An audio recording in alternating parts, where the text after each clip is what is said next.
Hi, welcome to Digging for Truth, where we explore the history and reliability of the Bible. I'm your host, Henry Smith. The work of biblical archaeology involves not only excavation, research, and publication, but also communicating the importance of archaeology to the larger public. ABR has been involved in developing museum exhibits for several years now, and today Tommy Chamberlin joins us to talk about their importance. Tommy, great to have you on Digging for Truth. Welcome. Hey, Henry, it's great to be here. Well, it's good to see you, my friend. Okay, so today we're going to be talking about our theme together is museum archaeology. You are a faithful member of the ABR Board of Directors. I believe you may be the first board member to be on our show, which we're very happy about. But maybe we could start a little bit, Tommy, maybe you could tell the story about how you got connected with ABR and how I blew you off during your first communication together. Please tell the audience about that. Well, sure. I have loved biblical archaeology since I was a teenager, and it had been what I would call a fan my entire life. And several years ago now, I subscribed to a publication called Bible and Spade. And I became familiar with a group called ABR. And I don't recall if it was via an email or it was in the publication. There was basically a notice that ABR had a exhibit of their artifacts from Khirbet el-Maqader touring the U.S. And ABR was looking for universities to host that exhibit. And I was at the time the alumni president of the University of Pikeville in Pikeville, Kentucky. And I said, gosh, that's something we need here. So I sent an email and said, hey, how about ABR's exhibit comes to Pikeville, Kentucky at the University of Pikeville? And, being a small school, I expected a big no. And to be honest, graciously, we got we're not sure. Tell us a little bit about that. I think that's the way I would describe your email response. Tell us a little bit. And what we wanted to do was take the artifacts and do a lot of banners and blow up the story and make sure the visitors understood even these small artifacts. What's the meaning behind these things? Why are these things important? And for them to understand the story and the context. And long story short, ABR accepted and said, we're looking forward to coming to Pikeville, Kentucky. And that was my first contact with ABR, which of course turned into further relationship and Dr. Stripling saying, you're going on the dig. And so, yes. That's how it all started with me and ABR. Well, that was a generous version of the story. I recall seeming to have blown you off. Maybe it wasn't so that bad, but I'm glad you persisted because you've become really an integral part of this part of the ABR mission, and we're grateful for that. So let's talk a little bit about the exhibit. You mentioned the Khirbet el-Maqader exhibit. There's actually been a couple of exhibits. Let's explore that together a little bit, please. Sure. Well, ABR has two exhibits. Our longest serving exhibit is the Khirbet el-Maqader exhibit, and it's existed under a few different names. But basically, in short, it features artifacts from the site of Khirbet el-Maqader, basically late bronze, the fortress there that we believe is Ai of the book of Joshua, and then likely Ephraim of New Testament from the book of John. And that's been touring the U.S. for quite a while now. And that was Dr. Scott Stripling's brainchild to basically bring artifacts over and create an exhibit. My inclusion came in basically taking that and expanding that and taking the next step. But that exhibit has been all over the U.S. It's been Texas, Tennessee, Alabama, Kentucky, Illinois, North Carolina. I can't remember everywhere. And so that exhibit is continuing to tour. And then we also had a second exhibit. So in short terms, after the Khirbet el-Maqader exhibit left Pikeville and left my custody, I kind of felt like, gosh, that was a lot of fun. And, I'd really love to do something else. And what had happened through the Maqader exhibit in our attempt to expand that, we discovered a couple wonderful museum partners that just loved what we were doing and said, we can get on board with that. And that was the Horn Museum in Barron Springs, Michigan, and the Dorsey Museum in Pennsylvania. In those two museums, I didn't want to lose those relationships. So I basically said, how would you guys feel about creating another exhibit with ABR? And that became the World of Jesus. And World of Jesus obviously focuses on the first century, and we put together a collection of artifacts that helps bring the New Testament to life. The time of the first century, the time of the Gospels, the life of Christ. What are the material things from that culture that can illuminate the text? And that's what that exhibit was created to do, and it's hopefully done well for several years now.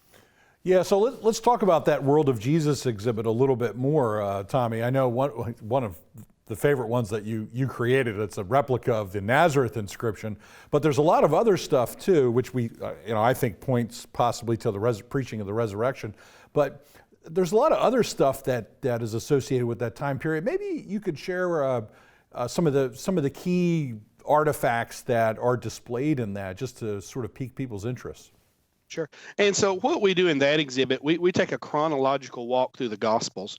So some good examples, we try to bring that period in life, to life for people. So we generally start with the Roman religion. And one of my favorite artifacts is a small bronze statue of Zeus himself from the early Roman period. And we talk about how this wide world of this time is primarily pagan. Only if you're Jewish do you have beliefs, maybe monotheistic beliefs in the one true God. And we talk about how this is the world Jesus is born into. And we talk about how in just a few centuries, a very short time in the scope of history, how that entire world changes because of this baby born in Bethlehem. And then we dive into the Gospels, where we see a replica of what a first century manger would have looked like. We take a look at things of everyday life. One of my favorites are Herodian oil lamps. Jesus tells the parable of the 10 virgins. What's he talking about? What's an oil lamp look like? And one of the things I've discovered, like with our visitors, is often, those of us who are involved in archaeology take these things for granted, but yet how many visitors do we have that say, I had no idea that's what a lamp looked like from the time of Jesus? In various things. For example, one of my favorites in that exhibit is the shekel of Tyre. And we talk about Judas betraying Jesus for 30 pieces of silver. As a kid, when I heard that preached in church, I literally imagined little chunks of silver. That's what I thought it was. And then, to understand, it's this style of coin, and we're literally looking at something that Judas is given to betray Jesus of Nazareth, and how it connects us to that world. And various items. Obviously, we look at a replica of the Nazareth inscription, the Caiaphas ossuary, things that tie to the final days and his crucifixion and resurrection. Excellent. That's an excellent survey. And just to sum up the thought before we go to break, I think that anecdote about the silver is very helpful. The scriptures give us what we need to understand what God is doing there, but these artifacts draw it out. It helps make it more concrete for the audience and people seeing the exhibit. Well, friends, thank you for joining us here for Digging for Truth with Tommy Chamberlin. We're talking about museum archaeology, and we'll be right back. In a culture of intense Bible-denying skepticism, Associates for Biblical Research exists to strengthen followers of Jesus by affirming the authority of the Bible. Our archaeological fieldwork and original research form a strong foundation in upholding the reliability of the Scriptures. For students or anyone asking if they can really trust the Bible, please visit our website and partner with us by joining our prayer team or financially supporting this ministry. And thank you for standing with us.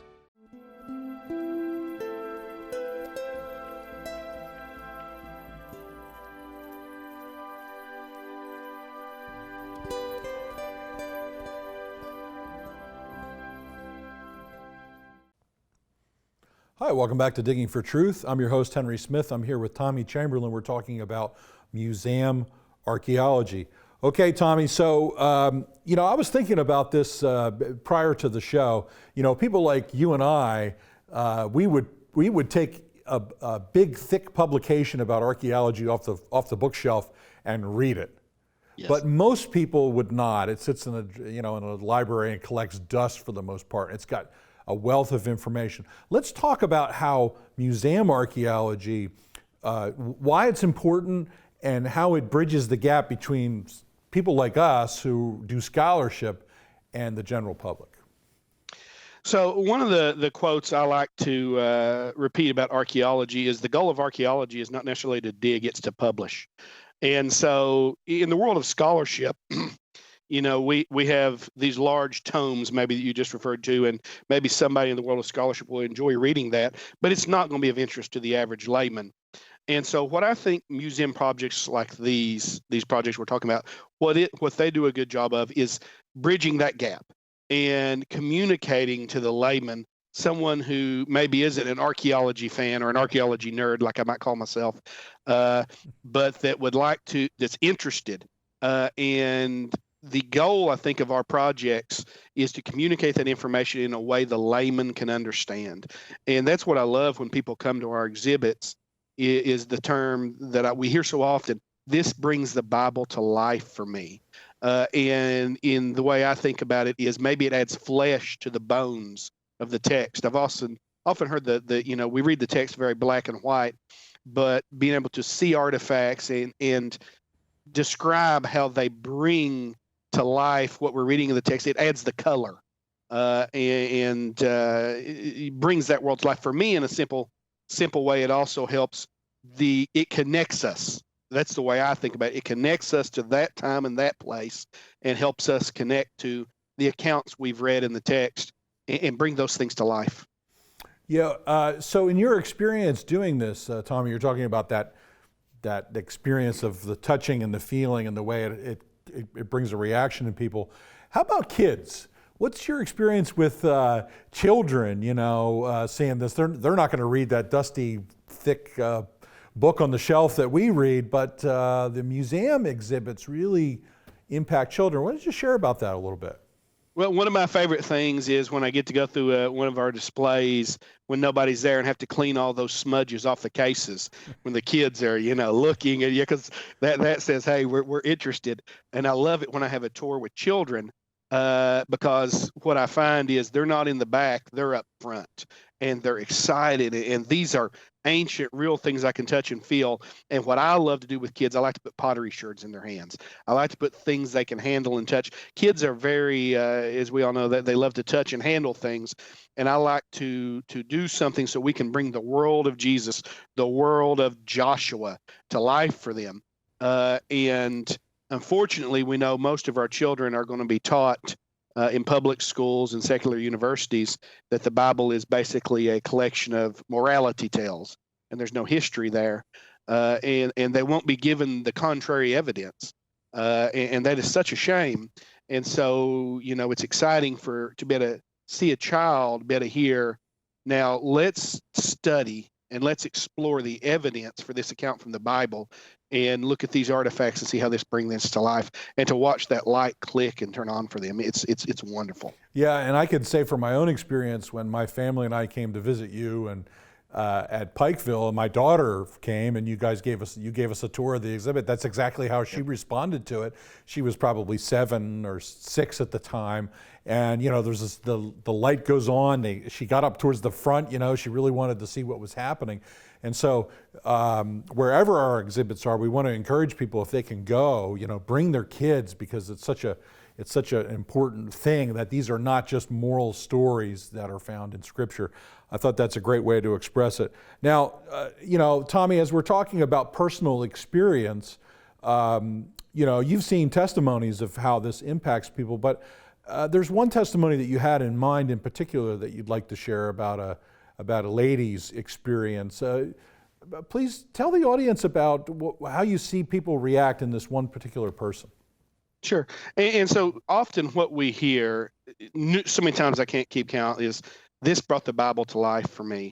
But when I think about how that really works, I particularly think of one lady who, lives in a rural community like Eastern Kentucky here, who has spent her entire life growing up in church, but yet had never had the opportunity to see artifacts from the world of the Bible.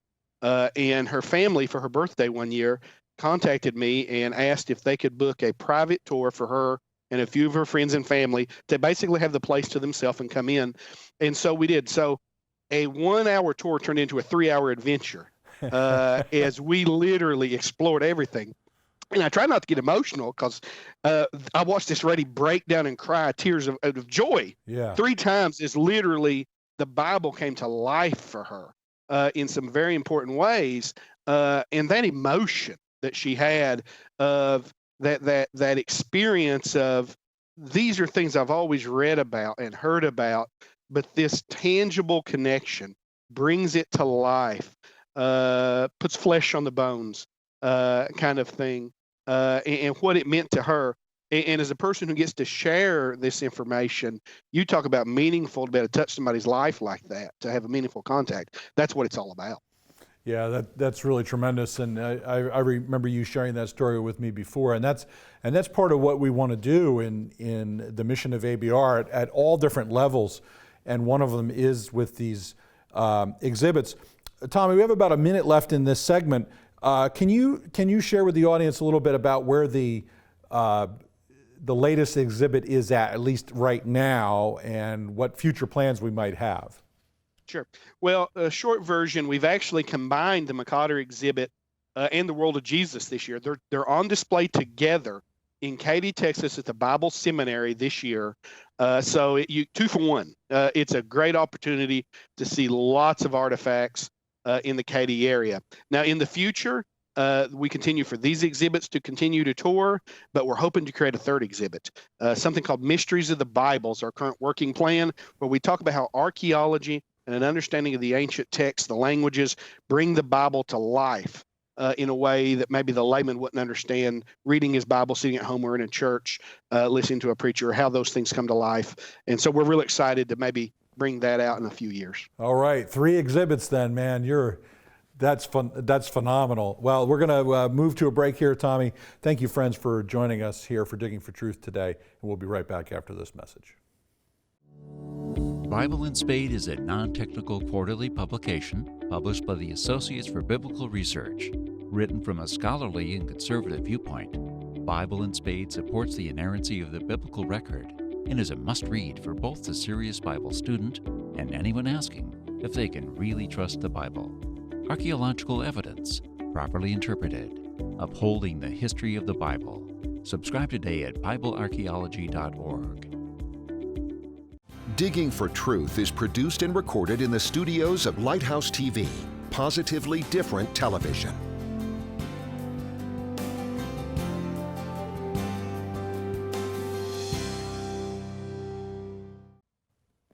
Hi, welcome back to Digging for Truth. I'm here today with Tommy Chamberlin. We're talking about what we call museum archaeology, bringing the artifacts dug up in the ground in Israel and in other places related to the Bible and bringing them to life through museum exhibits.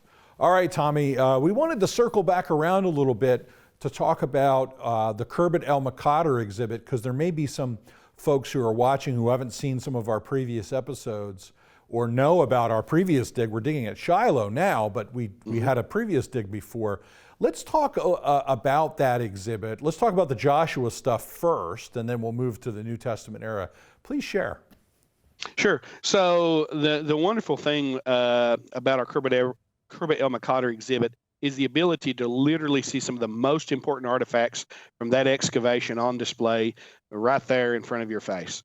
Now, Khirbet el-Maqater is a site north of Jerusalem, if you're unfamiliar with it. And basically, in the discussions of the destruction of the fortress of Ai, there hadn't been a satisfactory answer to where this could have occurred. And even there was some speculation by some archaeologists that the text was untrue because there was no evidence of it. But at Khirbet el-Maqater, our archaeologists under Dr. Wood and Dr. Stripling discovered the remains of a late Bronze Age fortress that was discovered by fire at precisely the time the Bible relates this event happened. So it was incredibly, obviously that's a real simple description of it, but it's a really important text for the conquest, or a really important discovery. And so we have various artifacts on display from there. For example, the gate socket stones are one of my favorite. The bottom one, one reason I remember it so well is we displayed it upstairs at Pikeville, and we had to have a small army to carry that thing up. It's and you understand how it works as the bottom of a gate socket stone. But maybe the artifact that always comes to my mind first is the scarab of Amenhotep II. And so we have an Egyptian scarab, and why is it so important? And it helps bring in the archaeology and understanding the dating of the fortress. The scarab allowed us to confirm the dating the team had on all the pottery, and the date is critical when we're talking about the events in the text and when they occurred, and comparing, is this the event recorded in the book of Joshua, chapter 7 and 8.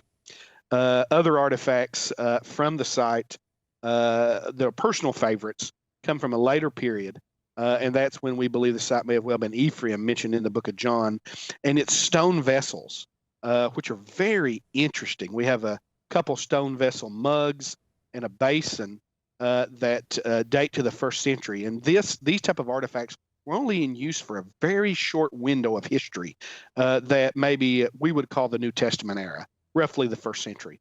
And why were Jewish people using these at this time? And it has to do likely with the ritual purity needs at the time. And we see how these things bring the accounts to life that we read in the New Testament, and about what's going on in everyday Jewish life. That's great. How about coins? Do we have any coins in the exhibit? I can't remember exactly how many we have. Tell us about that. Well, we do. We have a large collection of coins that were discovered at Khirbet El Maqader, and we find examples of regionally, basically all the rulers at the period. As Dr. Tripling often says, in archaeology, we read it in the text, persons, places, things, you can find it in the ground. And here we see examples of the rulers from the time. We also have additional coins on loan from other museums. So we have a wonderful coin collection. When we think about Jesus being challenged and saying, do I pay my taxes to Caesar or do I pay them to the temple? And in my mind, he slumps his shoulders and says, give me a coin, give me a coin. And we look at the coin in his hand, and whose face is on it? Well, Caesar's. Well, give to Caesar what's Caesar, and to God what's God's. Well, what does the coin look like? Well, we have one of those on display. And those tangible connections. So beautiful coin collection, silver, gold, and bronze coins that take us from the Hellenistic period down to the Byzantine times. If my memory serves, I think we found over 1,000 coins at our site. Extraordinary. And Pontius Pilate, one of the coins that's included as well in the list of discoveries that we had. So, all right, let's say someone's watching and they're involved in an organization that's a little bit larger, maybe a school or a large church, and they're thinking, boy, I don't know, I'd like to have somebody come out and speak or even possibly host an exhibit. Let's talk about that a little bit. Share with the audience about that. Well, see, and that's one of the great things a lot of folks don't know is we are looking for locations for our exhibits and our speakers to go to. We want to share this information. That is the goal, and to share it has to go places. And the wonderful thing is most folks would not contact us because they think, oh gosh, an archaeology exhibit, a couple hundred artifacts from the ancient world, how incredibly expensive would that be to host? And the reality is it's minimal, because what we're wanting to do is share the information. So it's very doable for large churches and universities who are interested in this. Please reach out to us, because this is an opportunity. Or maybe you say, well, I can't really host the exhibit, but gosh, wouldn't it be great to have someone come and talk to our church group or our school group, and reach out to us, and let's find out who's in your community from ABR that may be able to come out and do it. Now, if you're in my community, I want to come see you, and I want to bring some artifacts along as well. That's what I love to do.